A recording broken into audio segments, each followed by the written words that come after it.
quel âge exactement est-ce que David a commencé la musique? Si c'est de façon professionnelle, c'est en 1985, à la faveur de la sortie du premier album de Woya, Kakouanazé. Mais j'ai flirté avec la musique dès mon bas âge. Depuis l'âge de 6 ans, je suivais mes grands frères qui étaient musiciens à leur temps perdu. Et ils étaient amis, un de leurs amis s'appelle un certain Paco Seri, qui est natif de Divo et c'est leur ami d'enfance, qui traînait avec eux et tout ça. Donc quand les gars, je les suivais un peu partout. Et j'ai un de mes grands frères qui pratiquait la batterie, qui avait une batterie en carton à la maison. Donc, chaque fois qu'il s'entraînait, moi j'étais derrière. Et il y avait un monsieur qui avait un magasin de vente de disques, des vinyles à l'époque, et qui s'appelle Amos, monsieur Amos, et qui vendait des disques. Et tous les jours, c'était la musique à fond, il jouait tout ce qui était la mode. Et donc, moi, dès que j'entends quelque chose qui sonne comme une note de musique, boum, je suis là, quoi, tout le temps. Et tous les soirs, j'étais assis devant la discothèque. Et tous mes grands frères avaient, chacun dans sa chambre, un tourne-disque. Et c'est comme ça que je me suis... que j'ai baigné dans cette ambiance musicale entre mes grands frères. Et en 84, quand il s'est agi de créer l'orchestre de la commune de Divo, moi je suis allé m'inscrire et c'est comme ça que mon amour pour la musique s'est concrétisé à la rencontre d'un certain Marcelin Yassé qui était venu pour nous encadrer parce que la commune de Divo devait participer à Vacances Culture, qui est une compétition intercommunale où chaque commune doit présenter 4 ensembles artistiques, chorale, ballet, théâtre et musique. Donc voilà, nous on a participé en 84, on a remporté haut la main en individuel et en ensemble artistique. Et ça a renforcé vraiment cet amour que je portais à la musique. Voilà. Étant le dernier d'une grande famille, voilà, tout le monde a les yeux rivés sur ce que tu fais. Voilà, tant que c'était pour le plaisir, il n'y a pas de souci. Tant que c'était pour passer le temps, mes grands frères n'y voyaient pas d'inconvénient. Mais dès qu'il s'est agi d'en faire mon métier, tout de suite, tout le monde s'est braqué.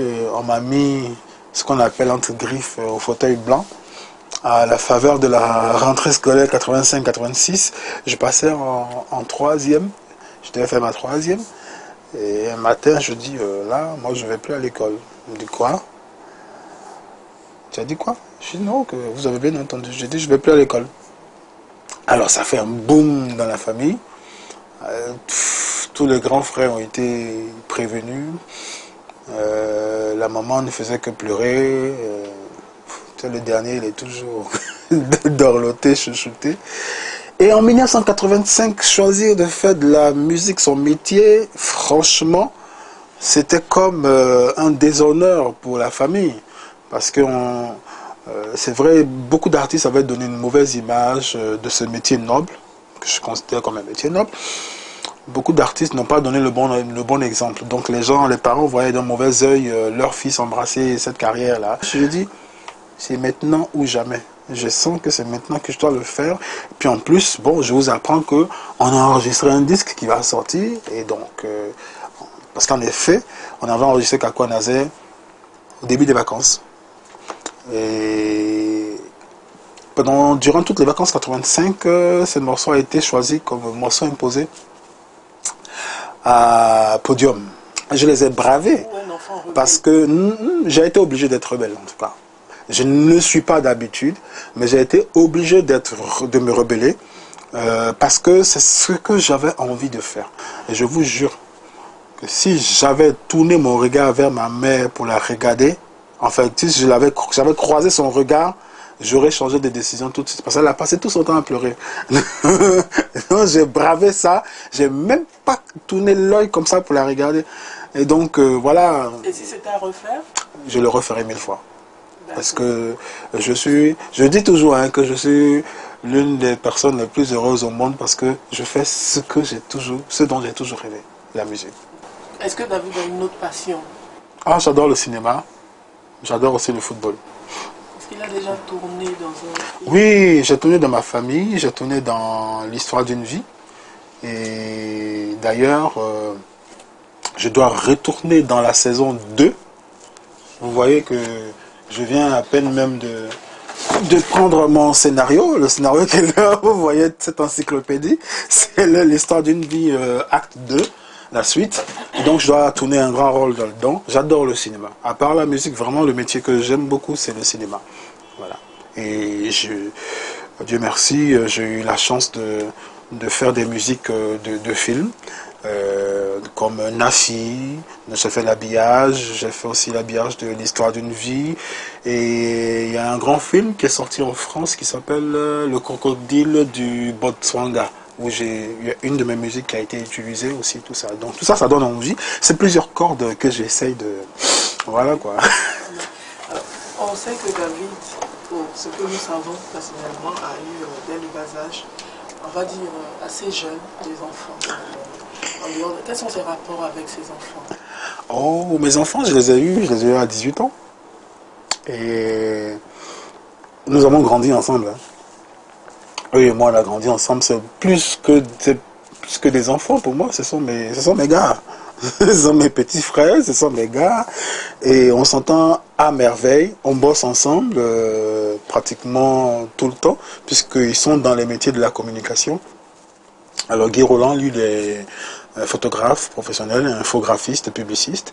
Et Jean-Philippe, qui se fait appeler G-Philippe pour les besoins du métier, est l'un des meilleurs réalisateurs en vidéo sur la place. Et donc il commence à se faire un nom dans la sous-région, puisqu'il commence à clipper des artistes étrangers et tout ça. Donc voilà, on bosse ensemble, on est ensemble tous les jours. Nous sommes vraiment des complices dans la vie, quoi. Et quel père êtes-vous, puisque vous avez d'autres enfants? Oh, je suis un papa poule, hein, moi. Je suis un papa poule. Après eux, pardon, j'ai deux autres enfants. Chris David, qui a 11 ans. Et puis la petite dernière, pour le moment, hein. Iman, qui a 5 ans. Voilà. Je suis un papa poule parce que, comme je voyage énormément, j'ai pas souvent le temps. Et quand je reviens, je suis là tout le temps, tous les jours avec eux. Vraiment, j'ai pas envie de perdre un seul instant. Voilà quoi. Donc, je profite de tous les moments qui me sont donnés avec eux pour s'amuser. Et puis bon, voilà. Et quel genre d'époux est-ce que vous êtes? Oh, je suis un époux très compréhensif. Et voilà. Votre femme a vous le dire souvent? Ouais, pas directement, elle ne me le dit pas directement pour ne pas que je me prenne pour... Mais en tout cas, j'essaye d'être le mari, pas parfait, mais le mari très attentionné, celui qui est toujours là pour sa famille, en tout cas. Alors, quelle est la chose la plus positive que David ait apprise de toute sa vie? La chose la plus positive? C'est la reconnaissance international pour le travail abattu pendant des années. Aujourd'hui, je bosse avec de grands artistes de renommée mondiale. Je citerai pêle-mêle Mokobe, dont j'ai réalisé la chanson C'est dans la joie, qui a été un gros tube mondial. J'ai réalisé 2 titres pour le groupe Bissouna Bisso de Passy. Et je viens, il y a quelques semaines, de co-réaliser le dernier album de Youssou N'Dour, qui est sorti le 4 avril dernier. C'est une grosse fierté pour moi que le petit Didac de Divo travaille aujourd'hui avec de grosses pointures de la musique africaine. Il y a encore des gros projets comme ça avec de grands artistes en vue. Mais comme je suis un peu superstitieux sur les bords, j'aime pas tout le temps dévoiler ce que je vais faire. C'est quand j'ai fini ou quand je suis en train de le faire, quand je sens que c'est en train d'être réalisé, que je dévoile toutes les batteries. Donc voilà. Il m'est arrivé de ne pas de louper certaines choses. Par exemple, un gars comme JC Pluriel, qui m'a couru après pendant au moins 1 an et 2 ans. Et j'ai pas pu réaliser son album. pas de ma faute. Hein. Il était là quand j'avais pas le temps. Ça, franchement. Et on en parle, on en rigole souvent. Puis il y a un mec qui s'appelle Tonton Zella. Franchement, j'ai déjà avoué dans une ou deux interviews que j'ai pas eu le nez creux sur cette chanson parce que je l'ai pas senti. C'est pas de ma faute, hein. C'est des choses qui arrivent. Je suis un être humain, il y a des choses... voilà, ça arrive. Et j'ai pas senti. Quand j'ai écouté la maquette, ça m'a pas touché. Et puis je suis parti en Europe. Je reviens 6 mois après, j'entends une chanson ici. Moi, je roule le cadeau. Je connais ce truc-là. On dit non, c'est Tonton Zella qui chante avec le groupe Zouglou dans les bars, dans les cabarets. Je dis waouh. Mais je n'ai jamais dit à un artiste que tu n'es pas fait pour la musique parce que moi j'ai pris des gens qui ne sont pas artistes, qui ne sont pas chanteurs pour les rendre stars. Je prends le cas d'une go comme Mati Dola par exemple qui n'était pas faite pour la musique. Je l'ai vu danser. J'ai vu qu'elle avait une présence scénique très intéressante. Elle avait des formes physiques généreuses, d'où est parti son fameux concept pistolero. Et voilà, donc j'ai dit on va le faire, ça fait pistolet coupé décalé. La jeune génération, ceux qui ont 15, 17, 18, 20 ans, me connaissent en tant que réalisateur, producteur, d'artiste. Parce qu'à l'époque, quand j'ai commencé les arrangements ou la production, j'avais un peu, c'est ma faute, hein, j'ai pas eu le temps de promotionner les disques que je réalisais, que je sortais. Et donc, évidemment, le producteur, l'arrangeur, le réalisateur a pris de l'avance sur le chanteur. Et c'est ce fait-là, en fait. Sinon... Mais pourquoi vous ne choisissez pas? Je ne peux pas choisir, c'est pas possible. Tu peux pas choisir entre tes enfants, c'est pas possible. C'est pas possible. Donc, tout cela fait partie du métier d'artiste. Donc, je suis musicien, je suis réalisateur, je suis producteur, je suis moi-même chanteur et tout ça. Donc, je fais plein de choses, mais qui font partie du même métier. Donc, moi, je tourne beaucoup à l'étranger. Je tourne beaucoup plus à l'étranger qu'en Côte d'Ivoire. Je ne comprends pas pourquoi on ne peut pas m'organiser des choses ici. Je ne sais pas, peut-être que je ne rentre pas dans la vision des opérateurs culturels en Côte d'Ivoire, mais je suis toujours parti en Europe ou soit en Afrique pour des festivals ou pour faire des concerts. Ailleurs, quand je vais, on me déroule le tapis rouge. Je ne peux pas cracher dessus. Si chez moi-même... je subis le dicton qui dit qu'on n'est jamais prophète chez soi. Donc, voilà. Est-ce que David, il y a un comportement que David déteste dans le monde? Il y a des comportements que je déteste. L'hypocrisie. Comment on appelle ça? Ne pas être reconnaissant. Ça me choque. Hein? Et puis le manque de respect. Il y a des petites attentions qui n'ont pas de prix. Tu vois, un bonjour, un petit appel, un petit... Voilà, tu vois. Et puis on peut ne pas être disponible. C'est-à-dire, il y a beaucoup d'artistes, de nombreux artistes par exemple, pour qui j'ai fait des choses sans arrière-pensée, sans prendre un sou ou quoi que ce soit. Tu vois. Mais quand j'ai besoin de toi, c'est pas parce que j'ai fait ça pour moi que tu es obligé de laisser ce que tu es en train de faire pour venir répondre moi à ma sollicitation.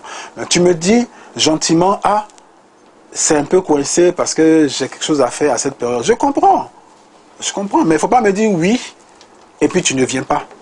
Ça, j'ai horreur de ça. Et les artistes, beaucoup d'artistes, malheureusement, ont ce comportement-là. Ils disent oui parce qu'ils se croient obligés de dire oui. Non. A fait une chose très grave que sa femme, quelle est la chose la plus grave que David ait fait et que sa femme lui ait pardonné? C'est une question piège. Oh, je suis un homme normal. Hein. Je ne suis pas Superman. J'ai des défauts. Comme tous les hommes, j'ai les mêmes défauts que tous les hommes.